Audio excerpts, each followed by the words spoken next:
오늘은 은혜를 입은 자라는 제목으로 말씀 나누도록 하겠습니다. 어느 날 저희 딸이 저에게 이럽니다. 아빠, 소담이랑 은호는 1등이야, 1등. 그래서 제가 속으로 유치원에서 무슨 달리기 시합을 했나, 시험을 봤나, 무슨 1등이야 궁금해서 제가 물었죠. 무슨 1등을 했어? 아빠 아기씨들하고 엄마 아기씨하고 만나는데 내가 다른 아기씨들보다 잘 뛰지 못해서 조금 느린데 그래도 열심히 달려서 1등 했어. 알고 봤더니 그 EBS에 보면은 호기심 딱지 있어요. 호기심 딱지. 여러분 봤어요? 네, 호기심 딱지라는 프로그램을 봤는데 거기에서 아기의 탄생편을 보고선 얘기하는 거더라고요. 그래서 제가 얼떨결에 이렇게 말해줬어요. 아이고 우리 소담이 잘했다, 최고. 칭찬해줬어요. 근데 그 이야기를 들으면서 제가 생각을 했습니다. 맞다, 맞아, 그래. 여러분 생각해 보세요. 그렇지 않습니까? 우리는 이 땅에 태어날 때 다 1등으로 태어났어요. 그렇죠? 여러분 이 세상에 우리가 존재할 때 2등이 됐다면은 이 자리에 앉아 있을 수가 없을 거예요. 쌍둥이도 공동 1등이잖아요. 맞죠? 1등이어서 우리가 이 세상에 태어난 겁니다. 그만큼 여러분 우리는요 귀한 존재입니다. 옆 사람한테 한번 얘기해 줄까요?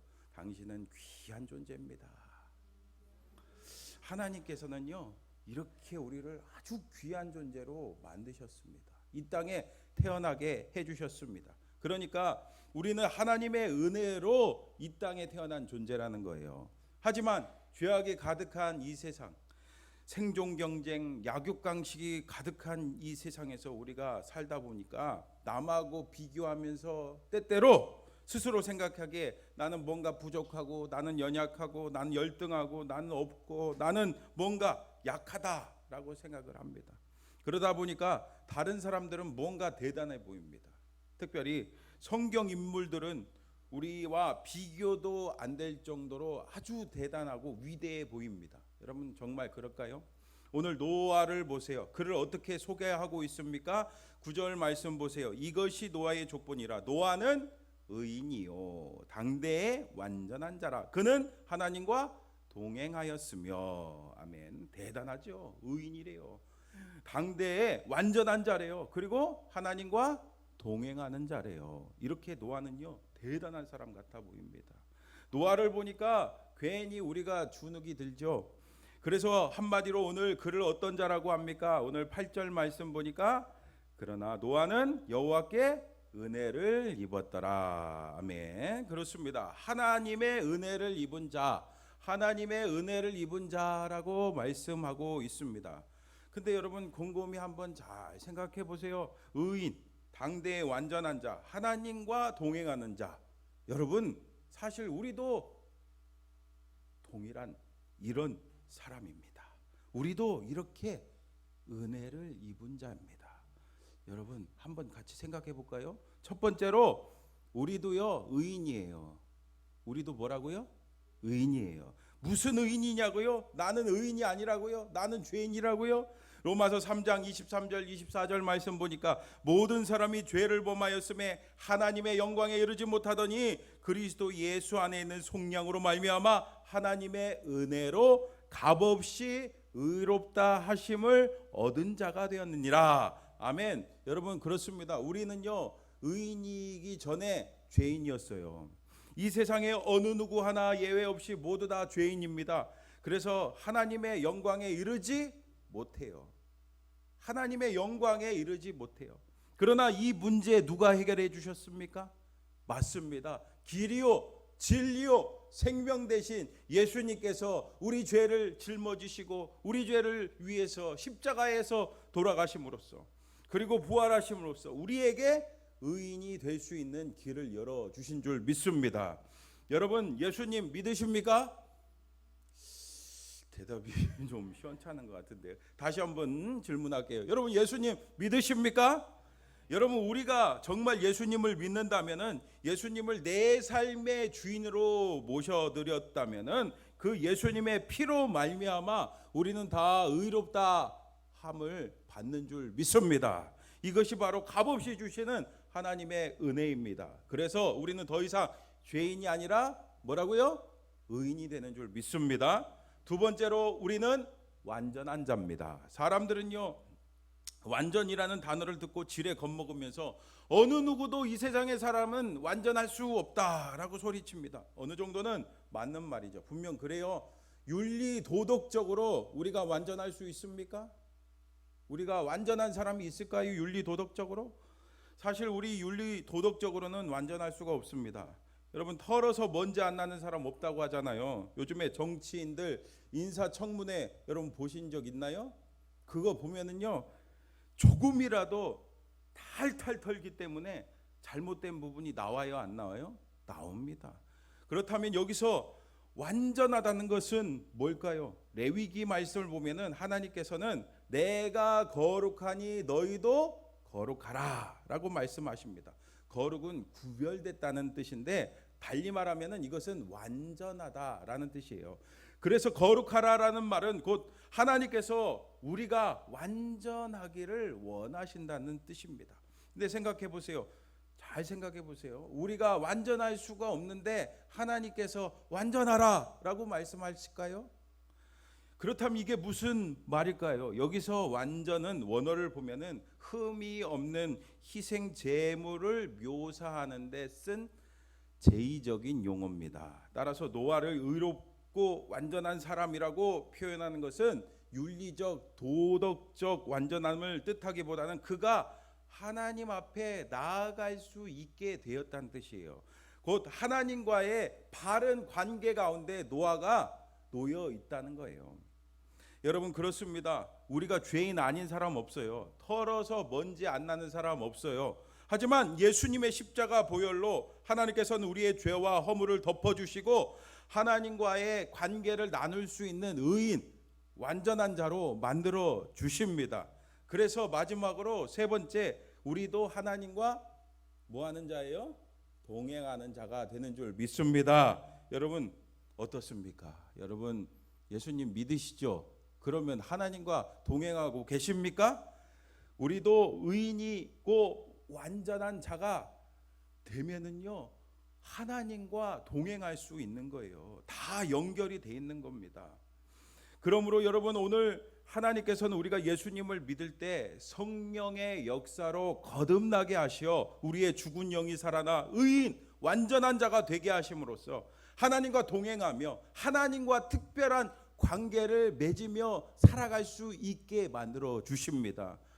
그러니 여러분, 이것이 얼마나 놀라운 은혜입니까? 이 세상을 만드시고 이 세상을 지금도 이 지구를, 이 우주를 다스리시고 통치하시는 그 하나님, 그 전능의 하나님과 동행한다는 거예요. 여러분 얼마나 감격스럽습니까? 여러분 얼마나 감격스럽습니까? 그러니까 우리는 한마디로 어떤 자예요? 은혜를 입은 자인 줄 믿습니다. 여러분, 하나님과 동행한다니요, 그냥 막 생각만 해도 막 가슴이 벅차지 않습니까?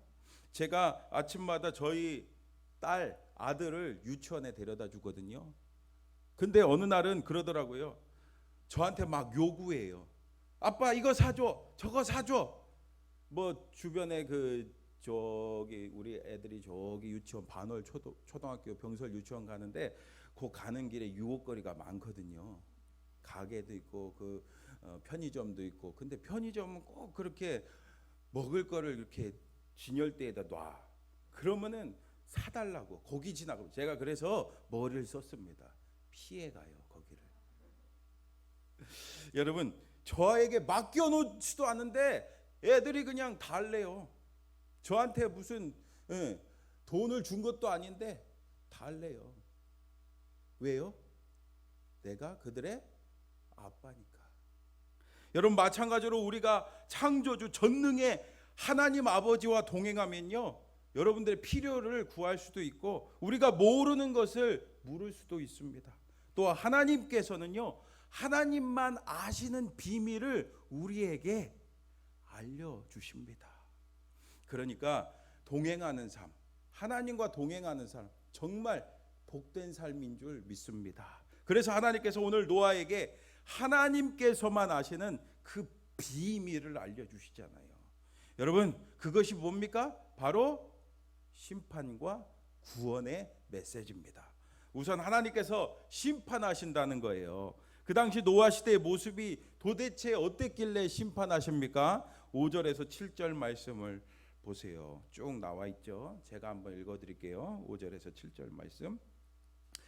여호와께서 사람의 죄악이 세상에 가득함과 그의 마음으로 생각하는 모든 계획이 항상 악할 뿐임을 보시고 땅 위에 사람 지으셨음을 한탄하사 마음에 근심하시고 이르시되 내가 창조한 사람을 내가 지면에서 쓸어버리되 사람으로부터 가축과 기는 것과 공중의 새까지 그리하리니 이는 내가 그것들을 지었음을 한탄함이니라 하시니라. 아멘. 여러분 어떻습니까? 하나님 아버지의 그 마음이 느껴지지 않습니까? 그 당시 세상은요 죄악으로 가득 찼습니다. 근데 오늘날은 또 어떻습니까? 살인, 강도, 강간, 폭행, 부정부패, 비리, 사기, 아동학대 등등 정말 아주 엽기적인 범죄가 이 세상에 가득합니다. 뉴스를 보세요. 맨날 이런 죄악이 가득한 뉴스가 우리를 지금도 기다리고 있잖아요. 얼마 전에도 참 가슴 아픈 뉴스를 봤습니다. 계모하고 친부하고 12살 아들을 학대해서 죽게 만든 그 뉴스 여러분 보셨죠? 근데 그 아이가 그 죽을 당시에 그 내복을 보니까 친모가 7살 때 사준 그 내복을 입고 있었대요. 참 가슴 아픈 그 뉴스를 봤습니다. 그래서 이런 죄악이 가득한 사람들 때문에 하나님께서는 한탄하시고 근심하십니다. 결국 하나님께서 이 죄악이 가득한 세상 어떻게 하시기로 작정하십니까? 우리 13절 같이 읽어볼까요? 13절입니다. 시작. 하나님이 노아에게 이르시되 모든 혈육 있는 자의 그 끝날이 내 앞에 이르렀으니 내가 그들을 땅과 함께 멸하리라. 아멘. 이렇게 하나님께서는 이 세상을 심판하기로 작정하십니다. 어떻게 심판하신대요? 17절 말씀 보니까 내가 홍수를 땅에 일으켜 무릇 생명의 기운이 있는 모든 육체를 천하에서 멸절하리니 땅에 있는 것들이 다 죽으리라. 아멘. 죄악이 가득한 세상을 홍수로 그냥 물로 싹 쓸어버린다고 하십니다. 심판하신다고 말씀하십니다. 하지만 구원받은 사람이 있죠. 누굽니까? 노아는 구원하기로 작정하십니다. 왜요? 그는 하나님께 은혜를 입은 자였기 때문이죠. 그래서 이렇게 심판하시려는 계획을 노아에게 미리 알려주시고 구원받을 수 있는 그 방법을 그에게 가르쳐 주십니다. 여러분 그 구원의 방법이 뭡니까? 14절에 나오죠. 14절 너는 고페르 나무로 너를 위하여 뭐를? 방주를 만들되 그 안에 칸들을 막고 역청을 그 안팎에 칠하라. 아멘. 하나님께서는 은혜를 입은 노아를 구원하기로 작정하시고 그에게 방주를 만들라고 하십니다. 그리고 구체적으로 하나님께서 그 방주의 규모를 알려주시죠. 15절 16절 보세요. 같이 읽어볼까요? 시작. 내가 만든 방주는 이러하니 그 길이는 300규빗, 너비는 50규빗, 높이는 30규빗이라 거기에 창을 내되 위에서부터 한 규빗에 내고 그 문은 옆으로 내고 상, 중, 하 3층으로 할지니라. 아멘. 길이가 300규빗, 너비가 50규빗, 높이가 30규빗입니다. 예, 여러분 잘 안 와닿죠? 오늘날로 환산하면은 길이는 135m 돼요. 그리고 너비는 22.5m 되고 높이는요 13.5m예요. 굉장히 크죠. 이 정도의 규모의 배의 용량은 약 32,800톤 된대요. 어마어마하게 큰 배를 지금 하나님께서 만들라고 하십니다. 근데 여러분 이게 말이 됩니까? 지금 바깥은요 햇볕이 지금 쨍쨍 내리쬐고 있는데 피 한 방울 안 내리고 있는데 무슨 방주라니요. 더군다나 이 커다란 배를, 요즘에도 여러분 조선소 보셨죠? 이 조선소에서 우리나라가 조선 1등이잖아요. 최고의 기술을 갖고 있는데도 불구하고 배를 하나 만들려면은 몇 달, 몇 년이 걸리잖아요. 근데 그 당시에는 순 기계가 없이 사람의 힘으로만 이 배를 만들려고 하면은 얼마나 오래 걸리겠습니까? 그리고 이 배를 만들면은 얼마나 힘들고 고된 작업일까요? 그러니 우리가 여기서 의문이 들죠. 은혜를 입은 자니까 하나님과 늘 동행하는 자. 여러분, 또 하나님과 늘 동행하는 자 누굽니까? 그 에녹 있잖아요. 에녹. 그쵸? 여러분, 에녹 알잖아요. 그 에녹과 같이 하나님께서 그냥 그 노아를 데려가시면 되는 거 아닙니까? 뭘 귀찮게 힘들게 방주를 만들라 하나 싶지 않아요? 여러분, 그런 의문이 들지 않습니까? 그러나 여러분, 하나님께서 하시는 방법은 그렇습니다. 하나님께서는 이 세상에 우리를 그냥 보내신 것이 아니에요. 다 이 땅에, 여러분 숨을 다 쉬고 계시죠? 숨을 쉬고 이 땅에 발을 디디고 있는 한 우리에게는요 할 일이 있습니다. 그게 뭐라고요? 사명이에요. 하나님께서는요 우리에게 사명을 주시면서 이 세상에 살아가라고 말씀하십니다. 그러면 오늘 노아의 사명이 뭡니까? 단지 방주를 만들어서 자신의 생명을 구하는 것이 그의 사명입니까?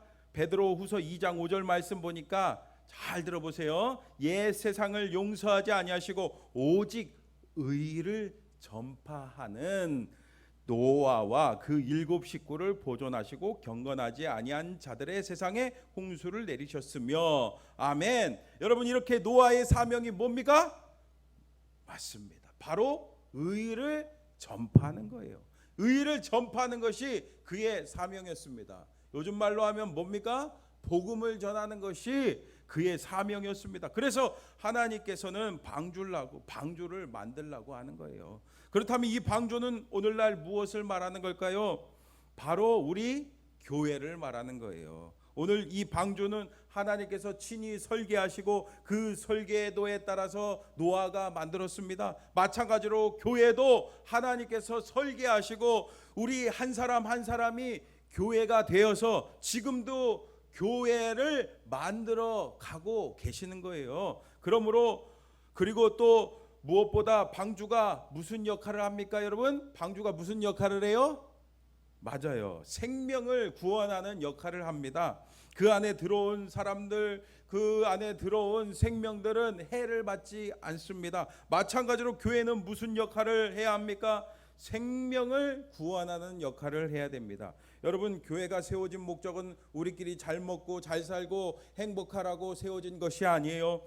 죄악의 바다에서, 그 죄악의 바다에 빠져서 죽어가는 그 영혼들을 구원하라고 세워진 건 줄 여러분 믿으시기를 바랍니다. 그렇습니다. 바로 교회의 사명은요, 우리가 교회로서 영생의 삶을 보여주고 잃어버린 영혼들을 구원하여 하나님 나라 확장하는 데 있습니다. 여러분 어떻습니까?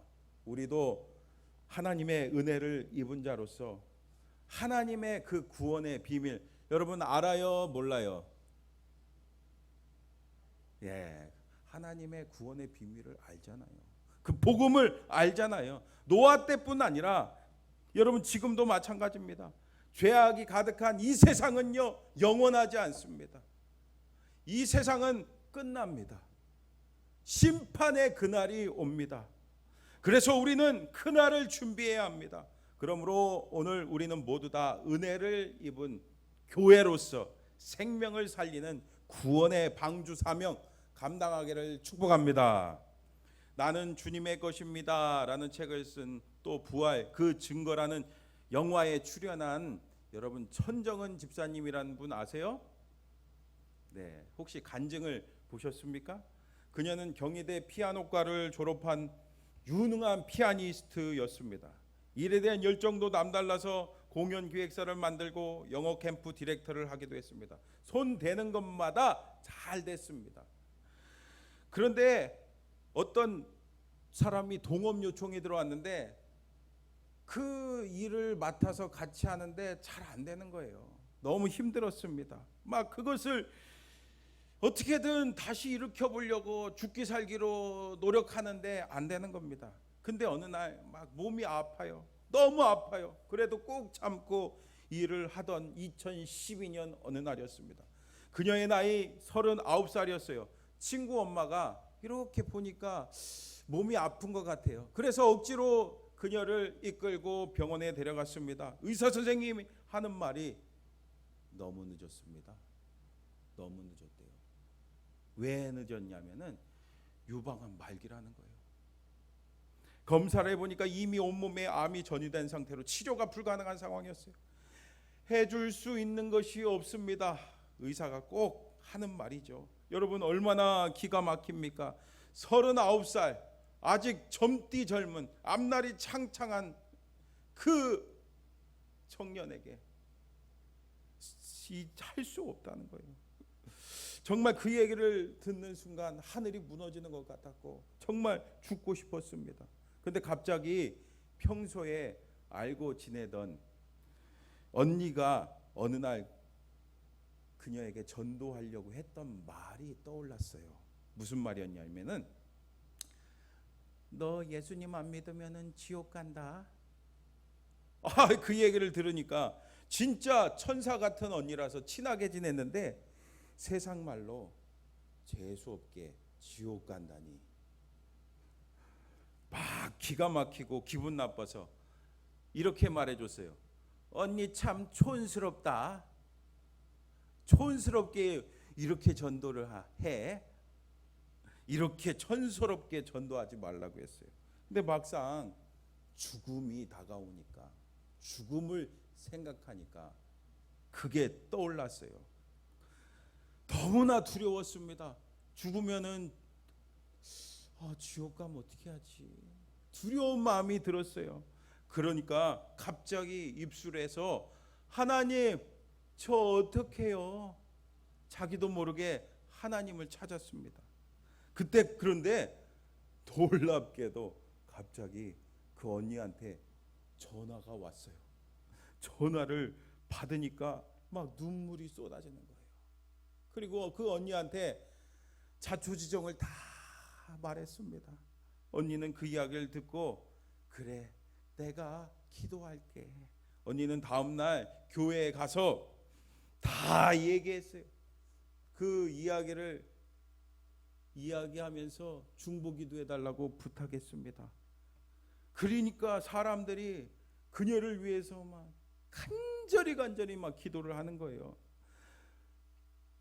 전화를 하는데 분명 다른 데 얘기하지 말라고 했는데 그 기도 소리를 들려주는 거예요. 너무나 기분 나쁘고 너무나 속이 상하고 미웠습니다. 근데 놀라운 일이 벌어졌어요. 3차 항암 치료를 받고 증상이 거의 사라졌고 4차 항암 치료를 받고 몸이 너무 좋아졌습니다. 그래서 교회 갈까? 왜요? 몸이 좋아지니까 지푸라기라도 잡아야 하잖아요. 그리고 진지하게 고민했습니다. 그러다가 그 언니 따라서 교회를 가봤습니다. 그 교회를 갔는데 목사님이 다 알고 있는 거예요. 암 환자 왔다고 기도해 주자고. 그러자 사람들이 막 뜨겁게 막 기도하는데 막 여기서 살라살라 저기서 이양양양 막 눈물을 흘리면서 막 소리를 지르면서 주여 하면서 막 기도하니까 이거 이상하다. 여기 사이비 집단 아니야? 하고서는 막 사람들이 기도하는 그 틈바구니에서 살짝 몰래 나와서 집으로 돌아갔습니다. 도망쳐 온 거죠. 그리고 집에 돌아 문을 닫고 있는데 그 천사 같은 언니가 생각이 났어요. 그 언니 그 이상한 집단 나오게 하고 싶었습니다. 그래서 일단 무릎 꿇고 기도를 해봤습니다. 이런 기도가 나왔어요. 하나님 만나고 싶어요. 하나님 만나고 싶어요. 그 언니 나오게 도와주세요. 여러분 무슨 기도를 해봤겠습니까? 초신자가 그렇죠? 기도를 하는 둥 마는 둥 하다가 갑자기 생각이 났어요. 그때 처음 교회 갔을 때 이 작은 책자를 줬는데 적을 알아야 이기잖아요. 그래서 그 책을 읽어봤습니다. 그 책은요, 단순히 구원에 대한, 복음에 대한 성경 구절이 적혀 있는 아주 단순한 책이었습니다. 근데 여러분, 하나님의 말씀의 능력이 있습니다. 하나님의 말씀의 능력이 있는 줄 믿습니다. 그 성경 구절을 읽는데 하나님을 그 자리에서 만났어요. 그 복음에 대한 메시지, 그 구원에 대한 성경 구절을 읽을 때 그 말씀이 여러분 얼마나 그 마음에 갈급함이 있었겠습니까? 그러니까 여러분 오히려 이 고난이 축복이 되는 거예요. 그래서 그 말씀을 읽다가 하나님 만나고 그 자리에서 예수님을 영접하고 구원 받았습니다. 이렇게 예수님이 살아계신 분이라는 확신이 들자 그녀의 입에서 뜻밖의 고백이 튀어나왔대요. 이런 고백입니다. 죽으면 천국인데 뭐가 슬퍼. 암이 선물이네. 암이 선물이래요. 암이란 단어가 슬픔에서 선물로 바뀌는 순간이었습니다. 그녀는 이렇게 고백합니다. 암을 하나님이 주신 것은 아니지만 건강했다면 절대 예수님을 믿지 않았을 텐데 암은 나에게 선물이요 죽음은 소망이 되었습니다. 그 고백 후에 놀랍게 뼈에 그리고 폐에 있던 암이 흔적도 없이 사라졌어요. 기적이 일어난 거예요. 의사 선생님이 깜짝 놀랐습니다. 제가 이런 경우 처음 봤습니다. 그때부터 그녀는 너무 좋았습니다. 누가 좋을까요? 맞아요. 예수님이 너무 좋아, 너무 좋아, 너무 좋아. 우리 찬양도 있죠? 너무 좋아, 너무 좋아. 네. 예수님이 너무 좋고 교회 가는 게 너무 좋고 말씀 보는 게 너무 좋은 거예요. 여러분 진짜 하나님을 만난 사람은요, 진짜 하나님의 은혜를 경험한 사람은요 다릅니다. 달라집니다. 변화됩니다. 그리고 여러분 마치 여러분 맛있는 거 맛집에 가서 맛있는 거 드셔보셨죠? 그러면요 생각이 나죠? 누가 생각이 납니까? 맞아요. 사랑하는 사람 또 친구들한테 알려주고 싶잖아요. 마찬가지로 이 좋은 예수님이 너무나 전하고 싶어졌습니다. 그래서 그때부터 전도자의 삶을 살기 시작합니다. 자신과 같은 아픔을 겪고 있는 사람들에게 찾아가서 예수님을 만나세요. 예수님이 고쳐주십니다. 그러면서 막 복음을 전하기 시작합니다. 그러던 어느 날 고통을 겪고 있는 암 환자들에게 복음을 전하는데 암 환자들이 이렇게 말했습니다. 당신은 다 나았으니까 그러지 내 입장이면 다르지 않겠어. 이렇게 말을 하는 거예요. 그 이야기를 듣고 충격을 받았습니다. 그래서 하나님께 기도했습니다. 주님, 제가 저분들에게 다가갈 수 있도록 도와주세요. 그렇게 기도했어요. 그랬더니 하나님께서 응답해 주실까요? 안 해 주실까요? 응답해 주시는 거예요. 근데 정말 상상도 못할 방법으로 응답을 주셨대요. 여러분, 암이 재발됐대요. 암이 다시 뼈에 재발되고 폐와 척추, 기도에까지 전이가 됐대요. 여러분 기가 막히죠? 아무리 은혜를 받았어도 암이 전이됐다면요 얼마나 낙심이 되겠습니까? 그래서 그녀는 막 울면서 기도했습니다. 하나님 이건 아니잖아요. 이건 아니잖아요. 이렇게 기도를 하니까 하나님께서 보여주신 거예요. 뭘 보여주시냐? 그때 처음 예수님을 영접했던 그 순간. 암이 뭐라고 했어요? 암이 선물. 암이 선물이라고 고백했던 그 자신의 모습을 기억나게 해주셨습니다. 그러면서 깨달았습니다. 맞다. 내 것이 아니지. 맞다. 다 주님의 것이지. 다 주님의 것입니다. 이렇게 고백하니까 자신의 그 병든 몸까지 다 주님께 맡기는 거예요. 그러자 마음에 평안과 기쁨이 다시 찾아오기 시작합니다. 그래서 지금도요 100차가 넘는 항암 치료를 받는데도 복음을 전하는 것이 자신의 사명임을 깨닫고 지금도 하나님 주신 힘과 그 능력을 가지고 그 용기를 가지고 그 예수 믿지 않는 그 많은 사람들에게 복음을 전하고 있어요. 그러니까 사람들이 예수님을 믿고 돌아오게 되는 역사가 일어나게 되었습니다. 여러분 어떻습니까? 은혜를 입은 자는요, 그 은혜의 맛을 압니다.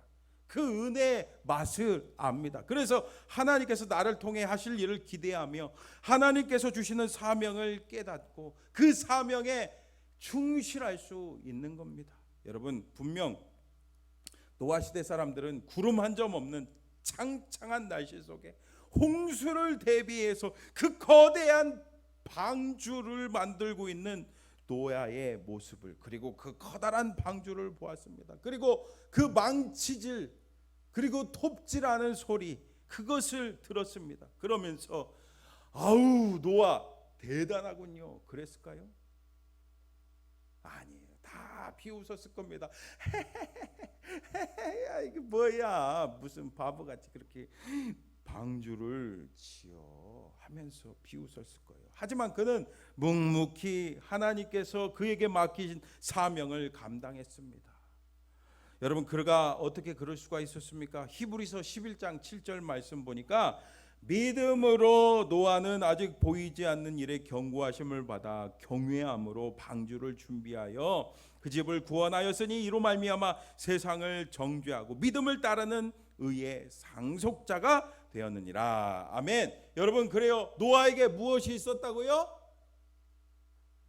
믿음이 있었습니다. 노아에게는 믿음이 있었어요. 그래서 노아는 그 믿음으로 방주를 지었고 심판에서 구원을 받았으며 믿음의 상속자, 믿음의 조상이 되었습니다. 사랑하는 성도 여러분, 이 세상에서 우리는 예수님을 믿음으로 하나님의 은혜를 입은 자입니다. 여러분, 하나님의 은혜를 입은 자인 줄 믿습니다. 그러므로 우리는 하나님의 사명을 발견하고 하루를 살아도, 한 시간을 살아도 충실하게, 그 사명에 충실하게 살아야 될 줄 믿습니다. 그러다 보면은 노아처럼 사람들에게 비웃음을 당할 때도 있을 거예요. 또 생각지도 못한 어려움을 당할 때도 있습니다. 그때 여러분, 믿음으로 다 승리하기를 축복합니다. 인내로서 그 사명을 감당하기를 축복합니다. 그러면은 하나님이 여러분을 통해 하나님의 놀라운 일들을 보게 하실 줄 믿습니다.